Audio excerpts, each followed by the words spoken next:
Hello everyone, dress మీదకి matching క్రంచీస్ ఎలా తయారు చేసుకోవాలో చూసేద్దాం. ఇలా పొడవు క్లాత్ కొంచెము డ్రెస్ స్టిచ్ చేసిన తర్వాత మిగిలిపోయిన క్లాత్ తోటి ఈ షేప్లో ఇంకో పీస్ని కట్ చేసుకొని పక్కన పెట్టుకోవాలి.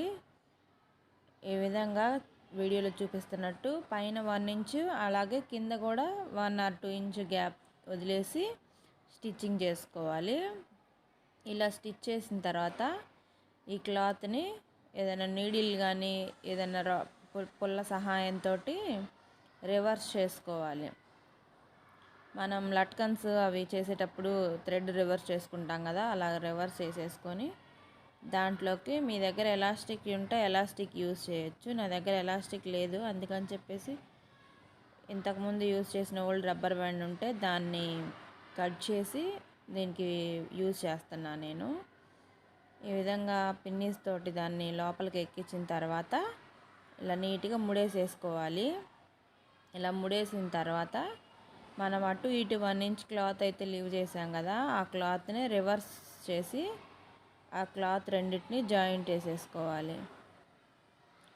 అలా జాయింట్ వేసి మనం రివర్స్ చేసుకుంటే అక్కడ ఆ మధ్యలో మిగిలిన కొంచెం కూడా పైకి వస్తుంది. అక్కడ కూడా కుట్టేసేసుకున్నాం అంటే మనకి ఎక్కడ ఖర్చులు కానీ ఏం కనిపించకుండా చేతితో సూదితో కుట్టే పని లేకుండా నీట్గా అయితే క్రంచీ రెడీ అయిపోతుంది.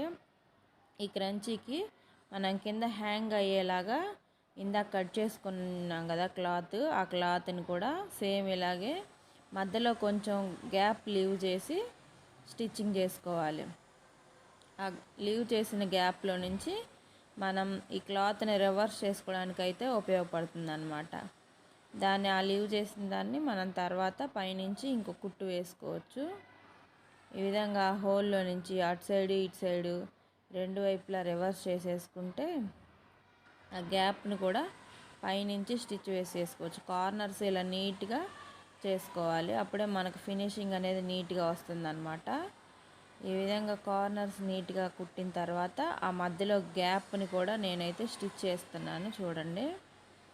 ఇలా స్టిచ్ చేసిన తర్వాత ఇందాక మనం రెడీ చేసుకున్న క్రంచీ ఉంది కదా, దానికి ఈ హ్యాంగింగ్ని మిడిల్ నుంచి జాయింట్ చేసేసి ఒక నాట్ వేసేసుకోవడమేనమాట. నాట్ వేసి ఫిక్స్ చేసుకుంటే చాలా ఈజీగా క్రంచీ హ్యాంగింగ్ రెడీ అయిపోతుంది. ఇది మనం పోనీ వేసుకున్న హెయిర్ నార్మల్ జడ వేసుకున్న ఈ విధంగా పెట్టుకుంటే మ్యాచింగ్ చాలా బాగుంటుంది. ఐడియా నచ్చితే లైక్ చేయండి.